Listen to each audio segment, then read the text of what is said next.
Bueno amigos, gloria a Dios, y aquí estamos nuevamente para deleitarnos de los conocimientos ocultos de Dios en su palabra, en la Biblia.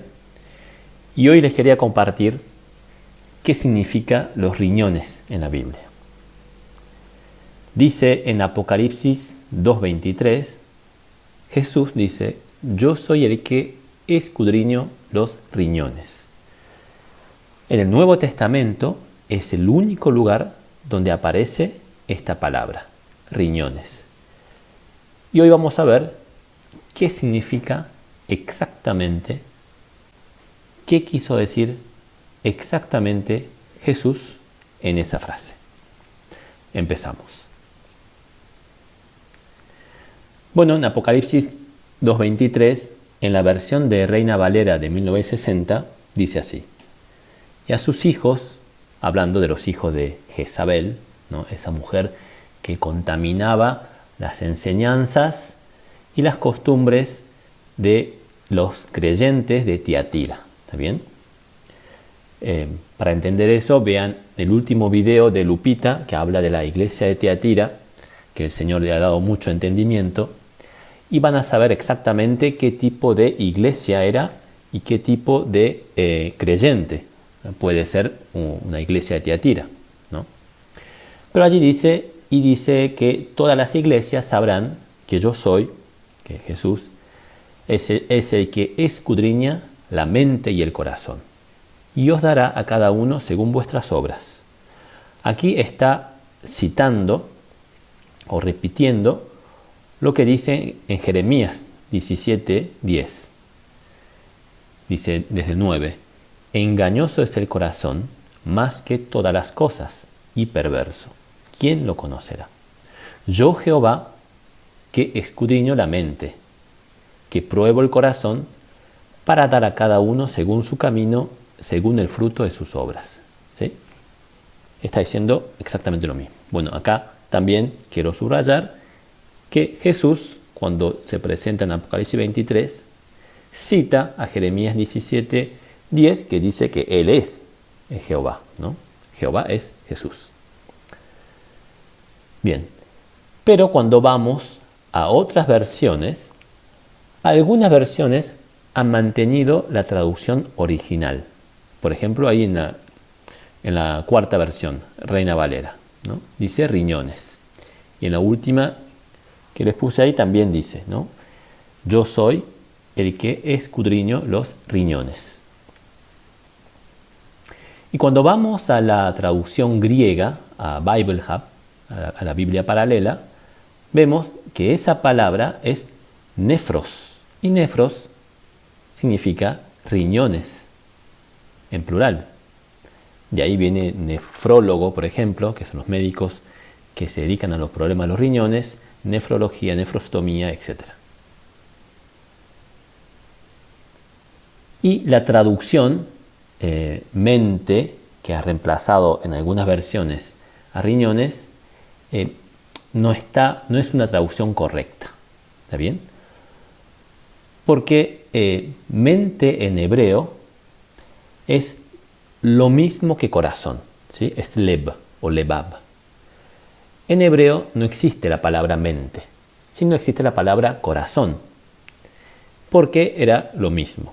Mente y corazón, para una idiosincrasia, para un pensamiento griego, no había ninguna diferencia. Sí, en el pensamiento griego, ¿sí? Para nosotros, que tenemos una mente griega, mente y corazón son dos cosas diferentes, como si mente fuese la fuente de pensamientos, de la razón, y corazón fuese la fuente de las emociones y sentimientos. Por ejemplo, en Marcos 12, 29 al 30, acá es Jesús respondiendo a la última pregunta, ¿no? En su última Pascua, antes de ser sacrificado, es probado por los fariseos, por los saduceos, por los escribas.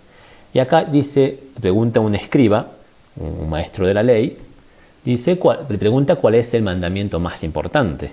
¿sí? Ustedes saben. Y Jesús le responde, el primer mandamiento de todos es, bueno, citando a Deuteronomio, oye Israel, Shema Israel, el Señor nuestro Dios, Jehová Eloheinu, el Señor uno es, Jehová Ejad. Y amarás al Señor tu Dios con todo tu corazón, con toda tu alma, con toda tu mente y con todas tus fuerzas. Este es el principal mandamiento. Bueno, ahí ven ustedes que Jesús le responde, ¿no?, en forma separada corazón y mente. Pero sabemos que está citando a Deuteronomio 6:5, donde dice, oye Israel, Jehová nuestro Dios, Jehová uno es, y amarás a Jehová tu Dios de todo tu corazón, de toda tu alma y con todas tus fuerzas. ¿Bien? Y ahí en hebreo dice lev, cuando dice corazón. No hay mente, porque en hebreo, ¿sí?, corazón es mente-corazón, y no hay una palabra para decir mente. ¿Está bien? Lo que quiero decir es que riñones no es mente, ¿sí? Entonces, ¿qué significa? ¿Qué quiere decir en la Biblia exactamente los riñones? Riñones en hebreo es kiliá en singular, keliot en plural, keliot, riñones. ¿Está bien? Y aparece un poco más de 30 veces en la Biblia, en el Antiguo Testamento, y 32 incluimos Apocalipsis 2, y aparece por primera vez acá, en Levítico 8, 1 al 36, donde están consagrando a Aarón y sus hijos como los sacerdotes de Jehová. ¿Está bien? Y dice, esto es lo que les harás, le dice a Moisés, para consagrarlos, para que sean mis sacerdotes. Sabemos que esto es una sombra, ¿no?, de lo que nosotros tenemos que ser, es decir, los renacidos, los escogidos, los apartados, los santificados para Dios. ¿Sí? Y que lo que propone acá es la sombra de lo que nosotros tenemos que ser y hacer. Por ejemplo, dice ahí, toma un becerro de la vacada y 2 carneros sin defecto y panes sin levadura. Bueno, sabemos que nosotros somos esos panes sin levadura. Levadura significa el pecado, ¿no? Y tortas sin levadura amasadas con aceite. Bueno, aceite de oliva, por supuesto, ¿sí? Y tenía que ser sin levadura, que significa sin pecado, con aceite, es decir, con aceite de Dios, con la unción de Dios, con el Espíritu Santo. Y hojaldres sin levadura untadas con aceite, lo mismo, ¿sí? Las harás de flor de harina de trigo. Trigo somos nosotros, cebada es Jesús, porque la primera cosecha es cebada y la segunda cosecha es trigo. ¿Está bien? Entonces ahí está simbolizando cómo tenemos que ser nosotros, que somos los sacerdotes de Dios. ¿Está bien? De lo escogido del trigo, con aceite, es decir, con Espíritu Santo, y sin levadura, es decir, sin pecado. Y las pondrás en un canastillo. Y en el canastillo las ofrecerás con el becerro y los 2 carneros. Pero bueno, ¿cómo hay que ofrecer el becerro y los 2 carneros? Bueno, ahí describe. Después llevarás el becerro delante del tabernáculo de reunión. Entonces ya van a la puerta del tabernáculo, del templo, y Aarón y sus hijos pondrán sus manos sobre la cabeza del becerro, ¿sí?, como un acto de transferencia de los pecados, ¿sí?, porque ese becerro está significando a Jesús, ¿no?, el animal inocente que muere por los pecadores, ¿sí?, y quien lleva sobre él nuestros pecados. Entonces está simbolizando eso, es la sombra de eso. Entonces, imponiendo la cabeza sobre el becerro, los sacerdotes transfieren el pecado de ellos y del pueblo. ¿Está bien?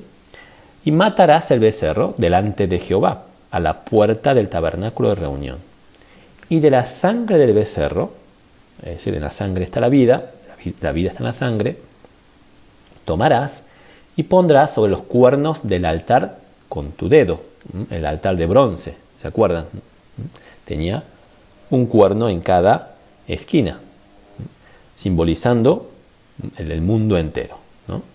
Entonces pone la sangre, que simboliza la sangre de Jesús, del animal inocente, y derramarás toda la demás sangre al pie del altar. Y allí dice, bueno, esto es lo importante. Tomarás también toda la grosura que cubre los intestinos, la grosura sobre el hígado, los 2 riñones y la grosura que está sobre ellos, y quemarás sobre el altar. ¿Por qué? Dice, pero la carne del becerro y su piel y su estiércol, es decir, todo lo demás, la carne, los intestinos, el cuero, los quemarás afuera, fuera del campamento. ¿Sí? Es ofrenda por el pecado. Es ofrenda por el pecado, ¿no? Ahí dice que la grosura que cubre los intestinos, la grosura que cubre el hígado, los 2 riñones y la grosura que cubre los riñones, hay que quemarlos al altar, y es ofrenda por el pecado. ¿Sí? Está clarísimo. La grosura, ¿sí?, representa el pecado. Los 2 riñones representa el centro del pecado, ¿sí?, lo más intrínseco. ¿Está bien? Y si vemos anatómicamente, ¿sí?, para los que no saben, yo soy médico, especialista en medicina interna y en oncología, y no estoy acá para hacer una clase de anatomía, y yo creo que tampoco Jesús quiere que hagamos eso, sino ver, porque el mensaje tiene que ser simple, ¿no? Porque Él vino a salvar a los simples de este mundo. Entonces es algo visual, más que fisiológico, ¿sí? Cuando Él dice los riñones, que ustedes ven ahí, ¿sí?, un riñón a cada costado de marrón, rodeado de la grasa amarilla, en realidad, cuando imaginen que ustedes están abriendo un animal, ¿sí?, abren la panza, ven toda la grasa que cubre los intestinos, la grasa que cubre el hígado, y adentro, atrás del estómago, atrás de los intestinos, atrás del páncreas, recién ahí están los riñones, pero cuando llegan a los riñones está todo cubierto de grasa. Los riñones están cubiertos enteramente, ¿no?, por una grasa que se llama grasa de Gerota. ¿Está bien? Entonces los sacerdotes tenían que sacar toda esa grasa, ¿sí?, con los 2 riñones en el centro, ¿sí?, para quemar. ¿Sí? Es lo más profundo de lo profundo. ¿Está bien? Es lo que está más en el interior del ser, o el animal en este caso, o del ser humano, más que el cerebro, más que el corazón. Es decir, más que la mente y el corazón. ¿Está bien? Es lo que está más protegido por las costillas, por los músculos y también por la grasa. Eso simboliza anatómicamente los riñones. ¿Sí? Entonces ustedes ahí pueden inferir lo que significa espiritualmente. Es lo más interno del ser humano. ¿Sí? Simboliza eso. Y es el centro, el núcleo donde emana el pecado. Y la grosura, la grasa, es lo que es más apetecible al paladar. ¿Sí? Una carne es rica cuando tiene grasa, por supuesto, ¿no? Nadie quiere una carne seca, dura como una suela de zapato. ¿Sí? Y para el hombre natural, para nuestra carne, la grosura significa el pecado, ¿sí?, lo que nace de nuestro corazón, ¿sí?, la tendencia natural. Si no, miren a los niños sin educación serían todos delincuentes, ladrones y asesinos. ¿Sí? Esa es la condición humana.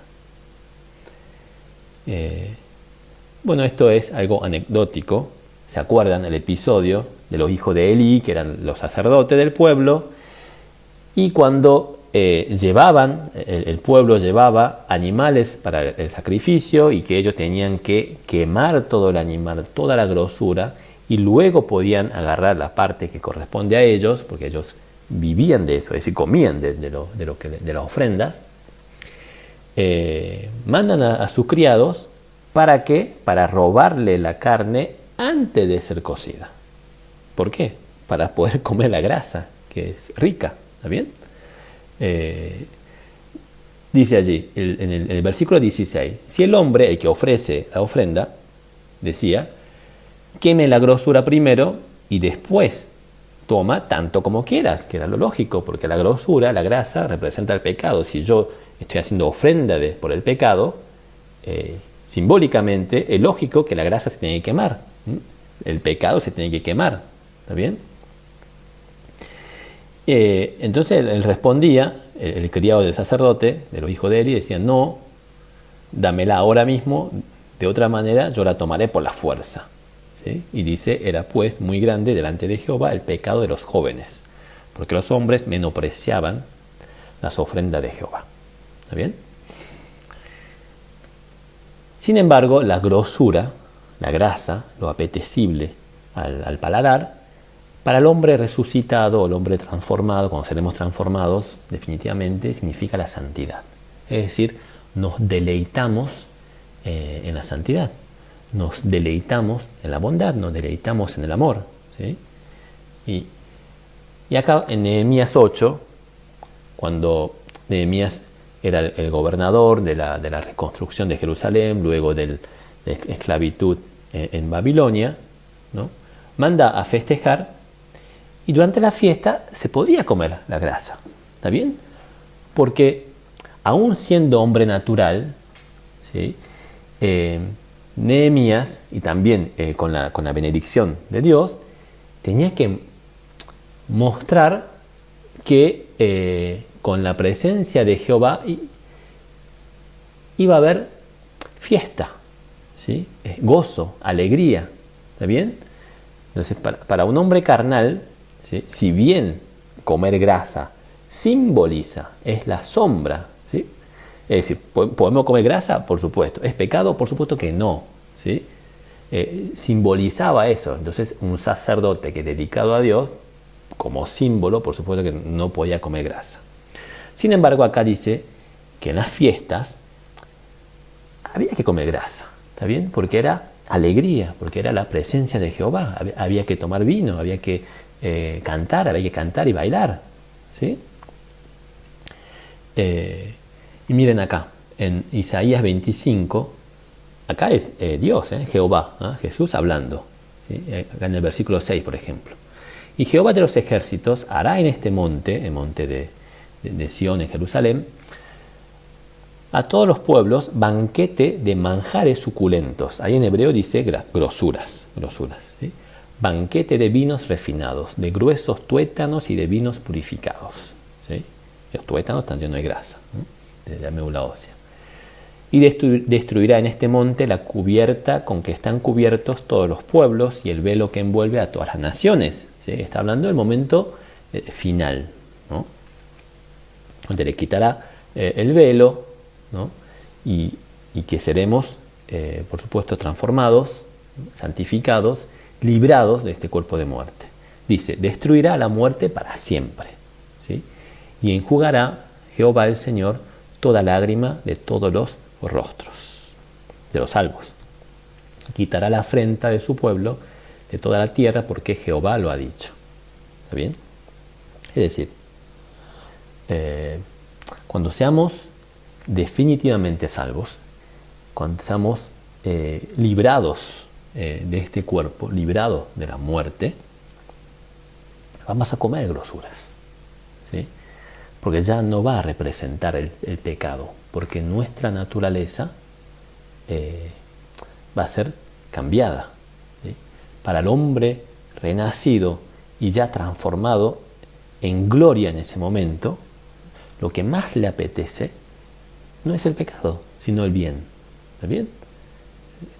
Entonces, la grosura no representa en sí el pecado, sino lo más apetecible al paladar, lo que queremos hacer, con lo que las obras y los actos con los que nos gozamos, ¿sí? Siendo un hombre carnal, es el pecado.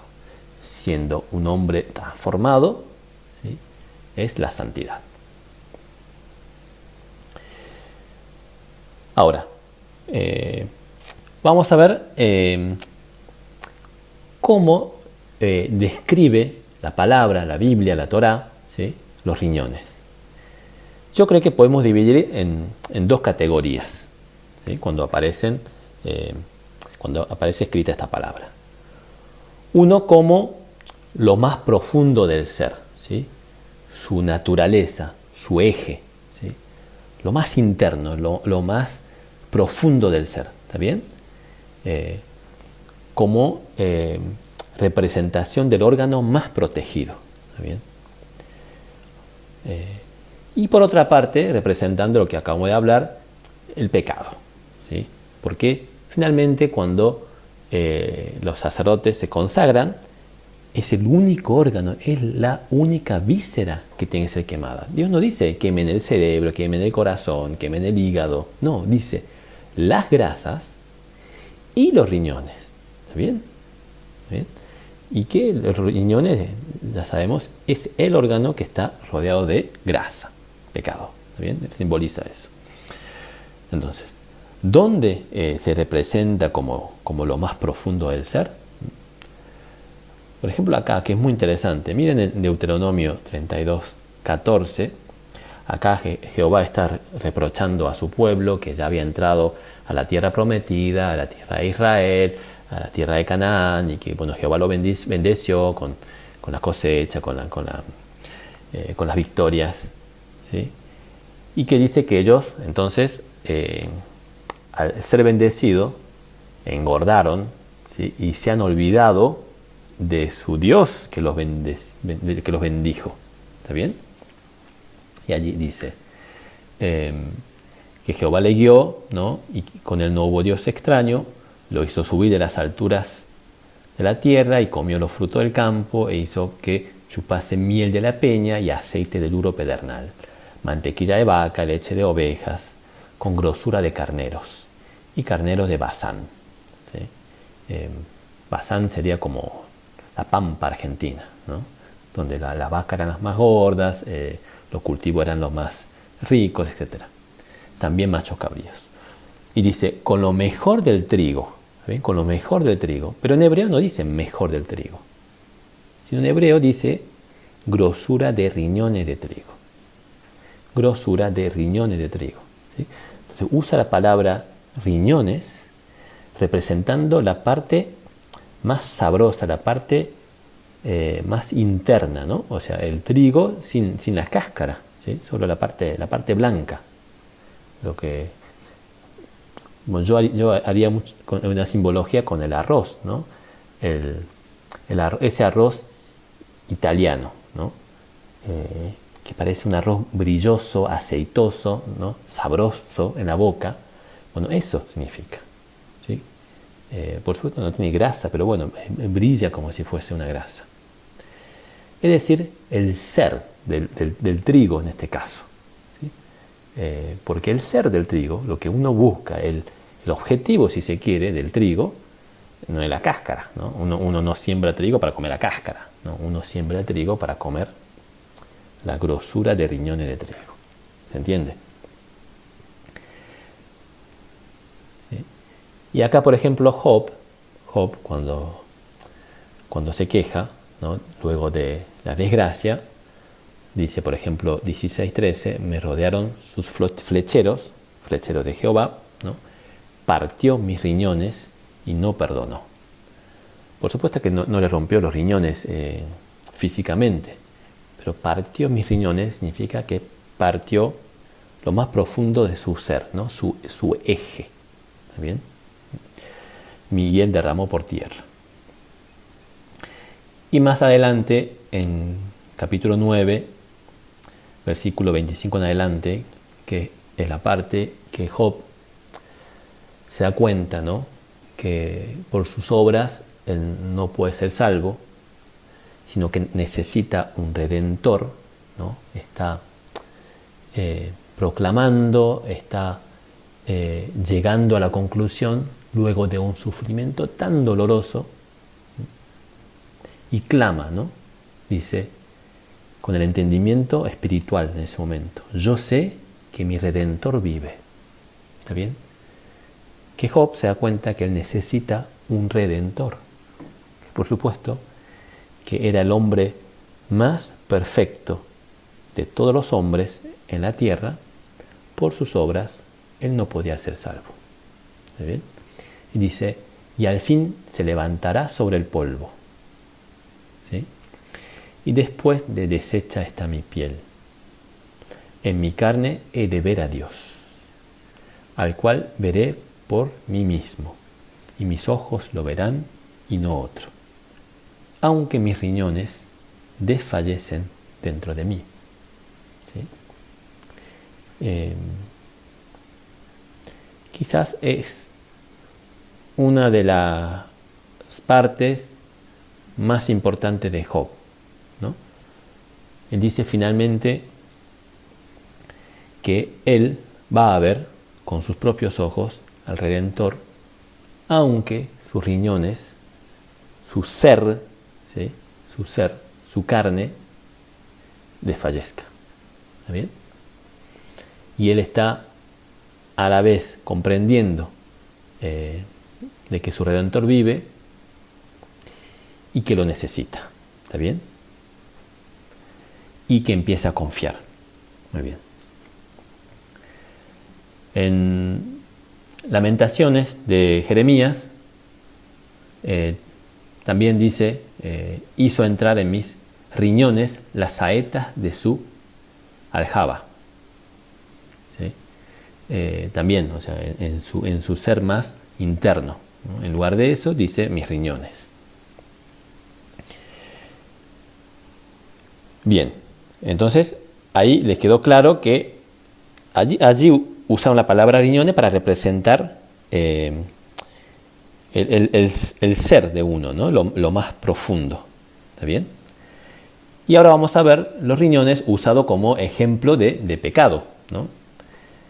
Por ejemplo acá, miren, dice en Salmos 7:9, dice, fenezca ahora la maldad de los inicuos, mas establece tú al justo, porque el Dios justo prueba, testea, escudriña los riñones y el corazón.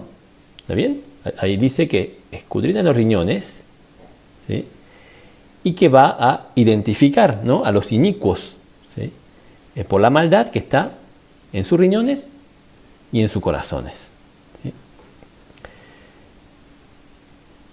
Acá dice en Salmo 26:2, escudriñame, oh Jehová, y pruébame, examina mis riñones y mi corazón.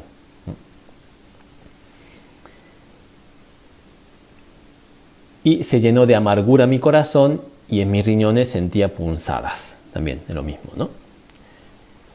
Y sobre todo acá, yo creo que acá está la clave, ¿sí? En esta versión no se nota tanto, pero vamos a ver luego lo que significa en hebreo. Dice, bendeciré a Jehová que me aconseja. Aún en las noches me enseña mis riñones. ¿Sí? Hay la palabra enseña, ¿sí? Isruní, ¿sí? Viene de la raíz yazar, significa castiga. Castigaré, castigado, disciplina, amonesta. ¿Sí? Entonces, más que enseñar, que probablemente haya querido decir lo que está acá, pero sería mejor comprensible si uno dijese corrige o disciplina. Dice que Jehová, el que me aconseja, en las noches disciplina mis riñones, corrige mis riñones, como si mis riñones necesitaran ser disciplinados, ¿sí? Como que tendrían una tendencia, una pulsión natural, ¿no?, hacia la maldad. Los riñones deben ser corregidos, disciplinados. ¿Sí? Bueno, acá está el ejemplo en Jeremías, ¿no?, que habla de que Jehová es el que escudriña los riñones, ¿sí?, para ser entonces corregidos, disciplinados. Entonces la primera conclusión es que decir que los riñones significan mente no es correcto, ¿está bien? Entonces mente o mente-corazón es la parte consciente, donde nacen los malos pensamientos, según Jesús, ¿está bien? Y es lo que Dios cambia para recibir el Espíritu de Dios, como prometió en Jeremías, ¿no? Yo les daré un corazón nuevo, ¿sí?, y un espíritu nuevo. Entonces, cuando recibimos a Dios, cuando recibimos a Jesús, ¿sí?, recibimos un corazón nuevo, una mente nueva. ¿Está bien? Y los riñones, sin embargo, sería la parte inconsciente, ¿no? Es la fuente natural del pecado. Es algo aún más profundo. Y es lo que permanece en el cuerpo, porque Dios no dice que cambiaré sus riñones. No, los riñones no se cambian, no se puede cambiar, ¿sí? Los riñones van a permanecer en el cuerpo, ¿sí? En la parte más profunda del hombre carnal, del hombre natural, ¿sí? Y podemos ser librados solamente con la muerte, ¿sí? Miren acá que cómo grafica Pablo, con su conocimiento, la diferencia, ¿no? Él no usa esa palabra, pero cuando leamos juntos, ustedes van a entender que quiso decir exactamente lo mismo. Dice, leamos rápidamente. Porque sabemos que la ley es espiritual, mas yo soy carnal, vendido al pecado, dice Pablo. Porque lo que hago no lo entiendo, pues no hago lo que quiero, sino lo que aborrezco, eso hago. Y si lo que no quiero esto hago, apruebo que la ley espiritual, es buena. De manera que ya no soy yo quien hace aquello, sino el pecado que mora en mí. Y yo sé que en mí, esto es, en mi carne, no mora el bien, porque el querer el bien está en mí, en mi mente, en mi corazón, pero no el hacerlo, porque no hago el bien que quiero, sino el mal que no quiero, eso hago. Y si hago lo que no quiero, ya no lo hago yo, sino el pecado que mora en mí. ¿Se entiende, no? Esa dicotomía, ¿no? Esa lucha interna que vivimos todos los renacidos. Así que, queriendo yo hacer el bien, hallo esta ley, ¿sí? Que el mal está en mí, la ley carnal. Porque según el hombre interior, el hombre espiritual, el hombre renacido, me deleito en la ley de Dios. Pero veo otra ley en mis miembros, que se rebela contra la ley de mi mente y que me lleva cautivo a la ley del pecado que está en mis miembros. Miserable de mí, ¿quién me librará de este cuerpo de muerte? Gracias doy a Dios por Jesucristo nuestro Señor. Así que yo mismo, con la mente, sirvo a la ley de Dios, más con la carne a la ley del pecado. Bien. Entonces ahí vemos, en primer lugar, está hablando, ¿no?, del hombre espiritual, el hombre nacido de agua y del espíritu que vive en mí. El hombre interior llama a él, en otras partes llama hombre espiritual, ¿no?, con una ley en su mente, ley en mi mente corazón, con una nueva ley, la ley espiritual, que quiere hacer el bien, ¿sí? Y que con esa mente, ¿sí?, y que ese hombre interior sirve a la ley de Dios, sirve a Dios en esa nueva ley que es amar, ¿no? Amar a Dios con todas las fuerzas, con todo el corazón, mente y alma, ¿no? Sin embargo, ¿sí?, ahí le marqué en verde, yo soy carnal, vendido al pecado. Dice, hace lo que su mente no quiere, ¿sí? Como que hubiese otra ley en la carne, la ley en mis miembros, llama él, que se rebela contra la ley de mi mente, ¿no? Esta lucha.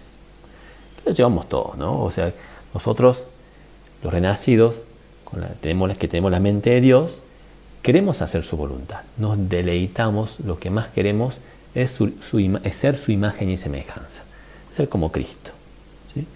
Pero bueno, muchas veces caemos en la hipocresía, ¿no? Caemos en el esfuerzo de intentar hacer en contra, es decir, intentar cumplir la ley con esfuerzo, ¿no?, cuando tendría que ser por amor al Padre, amor a Jesús, amor al que murió por nosotros, ¿sí? Y vivimos cayendo, ¿no es cierto?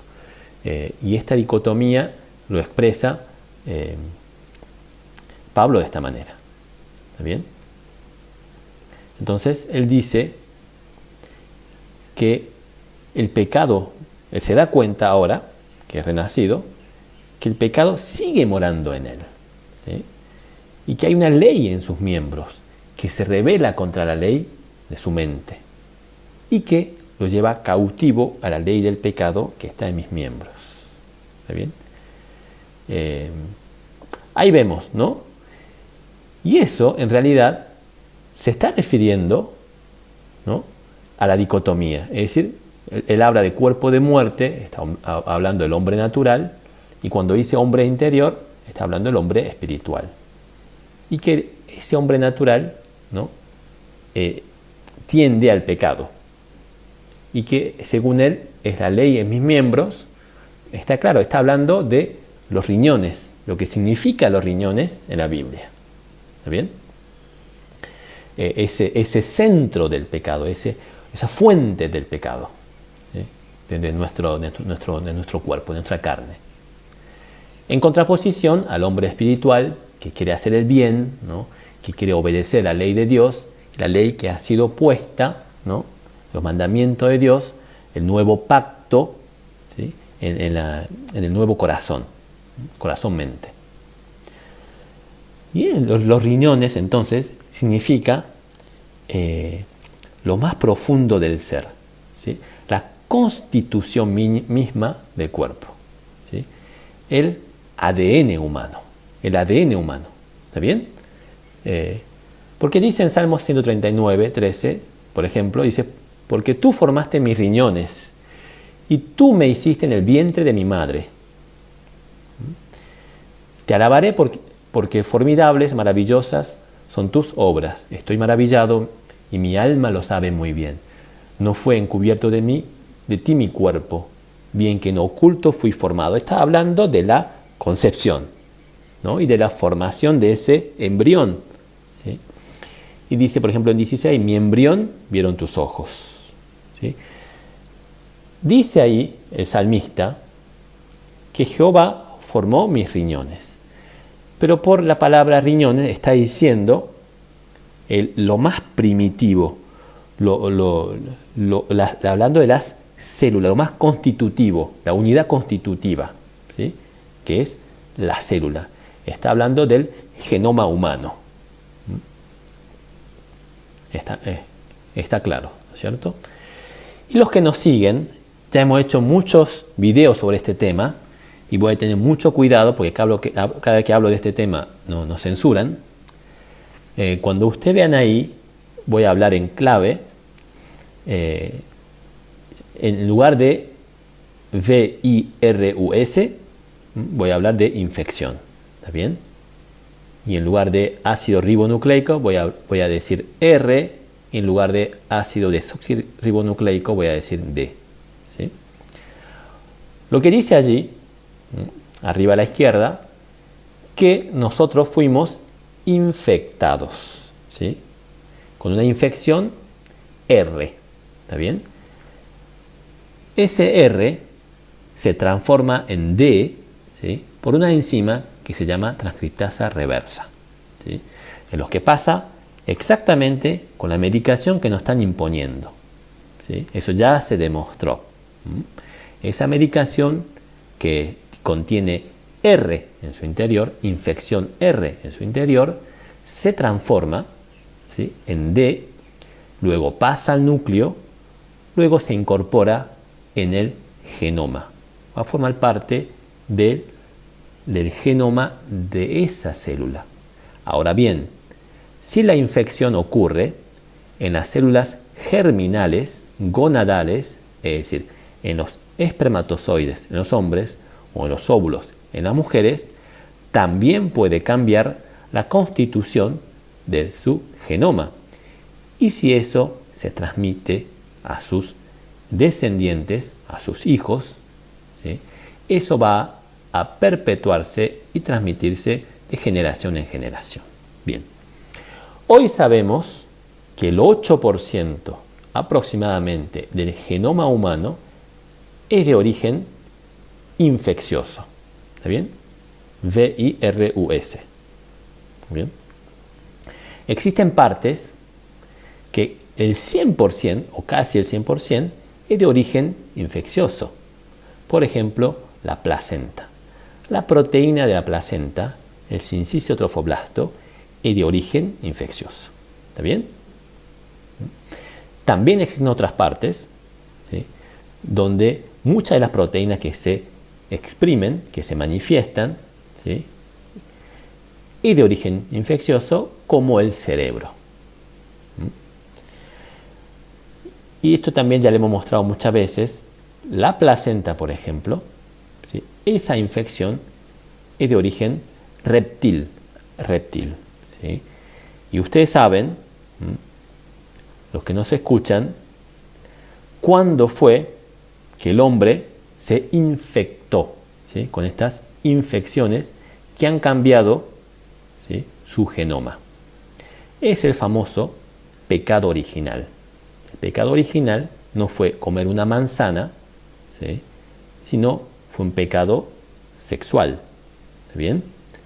De allí hubo una infección grave que cambió la naturaleza humana.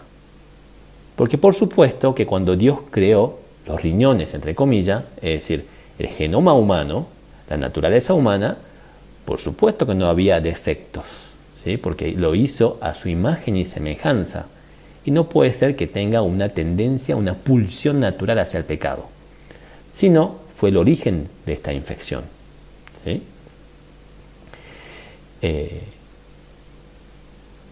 Entonces, miren acá, con esto en mente, vamos a leer Mateo 13. Miren cómo las cosas le van a parecer mucho más claras. Dice Mateo 13, hablando Jesús de la parábola, una de las parábolas. Dice, le refirió otra parábola diciendo, el reino de los cielos es semejante a un hombre que sembró buena semilla en su campo. Pero mientras dormían los hombres, vino su enemigo y sembró cizaña entre el trigo y se fue. Y cuando salió la hierba y dio fruto, entonces apareció también la cizaña. Vinieron entonces los siervos del padre de familia y le dijeron, Señor, ¿no sembraste buena semilla en tu campo? ¿De dónde, pues, tienes cizaña? Él le dijo, un enemigo ha hecho esto. Y los siervos le dijeron, ¿quieres, pues, que vayamos y arranquemos? Él le dijo, no sea que al arrancar la cizaña, arranquéis también con ella el trigo. Dejad crecer juntamente lo uno y lo otro hasta la siega. Y al tiempo de la siega, yo diré a los segadores, recoged primero la cizaña y atadla en manojos para quemarla. Pero recoged el trigo en mi granero. Jesús mismo explica esta parábola, ¿sí? Mire, que nos va a ayudar para entender. Entonces, cuando despidió a la gente, entró Jesús en la casa y se acercaron los discípulos y le dijeron, Jesús, explícanos la parábola de la cizaña del campo. Y Jesús le dice, el que siembra la buena semilla es el Hijo del Hombre, es decir, soy yo, Jesús. El campo es el mundo, la buena semilla son los hijos del reino. Y las cizañas son los hijos del malo. El enemigo que la sembró es el diablo. Y la siega es el fin del siglo. Y los segadores son los ángeles. De manera que, como se arranca la cizaña y se quema en el fuego, así será en el fin de este siglo. Enviará el Hijo del Hombre a sus ángeles y recogerán de su reino a todos los que sirven de tropiezo y a los que hacen iniquidad. Y los echarán en el horno de fuego y allí será el lloro y el crujir de dientes. Entonces los justos resplandecerán como el sol en el reino de su Padre. Y esta frase es muy importante. El que tiene oídos para oír, oiga. ¿Sí? Significa que solo los renacidos podemos comprender, ¿sí? Porque si no hemos renacido, ¿no? Jesús dijo, ¿no? Para que este pueblo, ¿no?, oyendo no entienda, ¿está bien? Entonces, el que tiene oído, es decir, las ovejas de Dios, ¿sí?, podamos comprender lo que está explicado ahí. Entonces, tomando lo que hemos visto y la palabra de Jesús, ¿sí?, volvemos a leer la parábola para poder comprender y sería algo así. Les refirió otra parábola diciendo el reino de los cielos, ¿sí?, es decir, lo que vamos a hacer salvos y construir el reino de los cielos, justamente la Nueva Jerusalén, es semejante a un hombre, al Hijo del Hombre que es Jesús, que sembró buena semilla, ¿sí?, es decir, ADN, en su campo, en el mundo. Pero mientras dormían los hombres, vino su enemigo, Satanás, el diablo, el adversario, y sembró cizaña. Son las infecciones, ¿sí?, de virus, entre el trigo y se fue. Y cuando salió la hierba y dio fruto, ¿sí?, es decir, cuando fuimos renacidos, ¿sí?, entonces apareció también la cizaña, ¿sí?, es decir, los hijos del diablo, ¿sí?, que no van a renacer, ¿sí?, y también nuestra carne que tiene esta infección. Vinieron entonces los ángeles, los siervos del Padre de la familia, y le dijeron: Señor Jesús, ¿no sembraste buena semilla en tu campo? ¿De dónde pues tienes cizaña? Él les dijo: un enemigo ha hecho esto. Y los siervos le dijeron: ¿quieres pues que vayamos y arranquemos? Jesús le dijo: no sea que al arrancar la cizaña arranques también con ella el trigo. Dejad crecer juntamente lo uno y lo otro hasta la siega, hasta el fin del mundo, ¿sí? Es decir, la cizaña no puede ser arrancada antes de la siega, antes del fin del mundo o antes de la muerte del uno. ¿Está bien? Y al tiempo de la siega, yo diré a los segadores: recoged primero a la cizaña y atadla en manojos para quemarla. Es decir, toda la cizaña, todo lo que tenga la infección, todo lo que tenga la corrupción, ¿sí?, de su ADN, va a ser quemado. Pero recoged el trigo en mi granero. Entonces la gran pregunta es: ¿quién está libre de cizaña? ¿Quién está libre de infección? ¿Quién está libre de la corrupción de su genoma?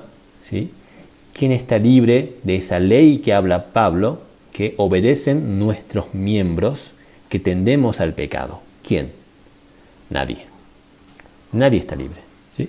Por eso dice: los que tienen oídos, oigan, ¿sí? Significa que este cuerpo donde vivimos, en este tabernáculo temporal, no va a ser limpiado completamente en esta vida, ¿sí?, en la vida terrenal, ¿sí? Cuando renacemos, tenemos un nuevo hombre que vive en nosotros. Tenemos un nuevo corazón o corazón-mente. Tenemos una nueva ley, la ley de Dios. Y queremos con todas nuestras fuerzas obedecer a Dios, porque lo amamos, ¿sí? Sin embargo, nuestro cuerpo, nuestros riñones, nuestro genoma infectado, contaminado por el pecado natural, ¿sí?, obedece a otra ley, ¿sí?, la ley que lleva al pecado, ¿sí?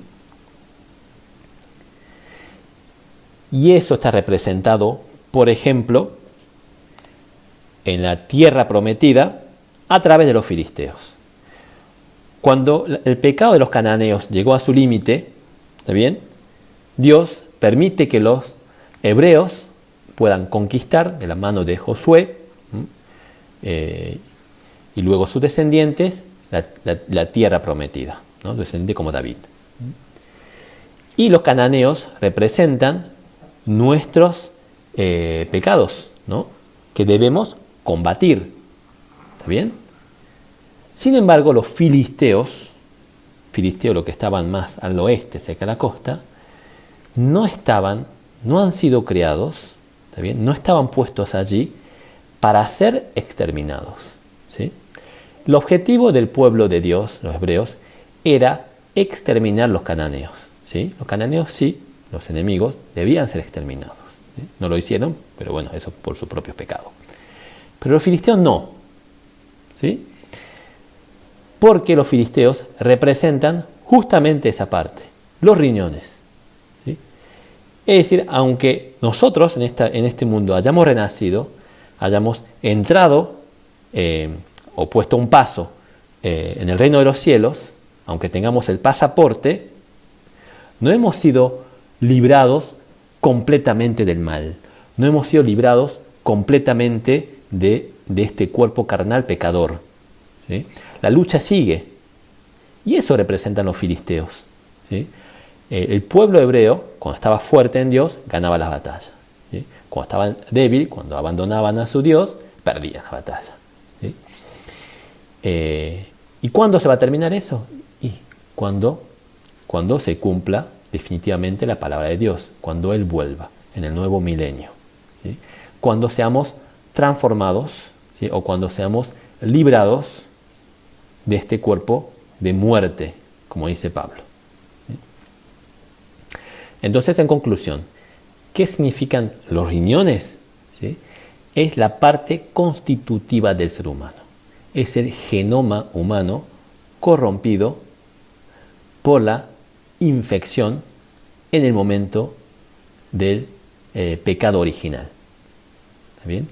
Y los riñones significan entonces el cuerpo de muerte, el hombre natural, y es el origen, la zona más protegida, la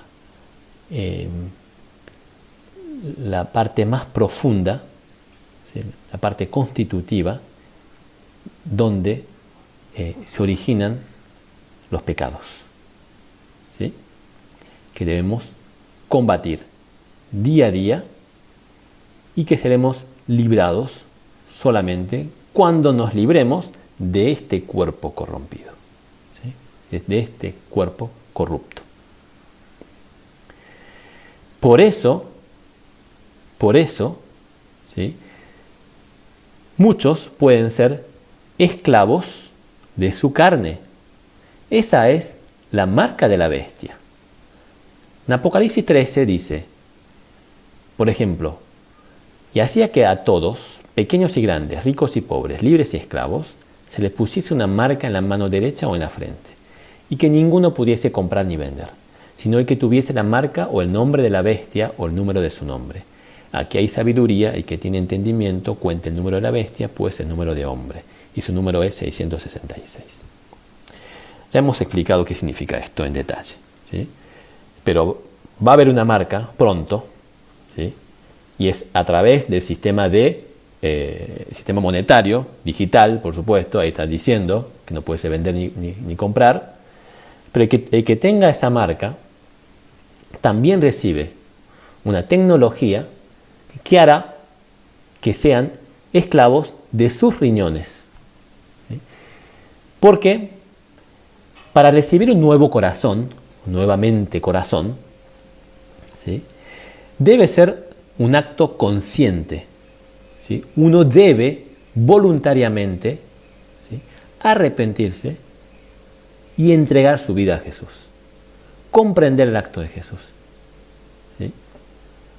Sin embargo, la marca va a hacer que seamos esclavos de nuestro instinto, de nuestros riñones. Va a haber un feedback, un input y output, ¿sí? A través de la inteligencia artificial y a través de la conexión, ¿sí? de alta velocidad, para que nuestros riñones, nuestros pecados más profundos, ¿sí?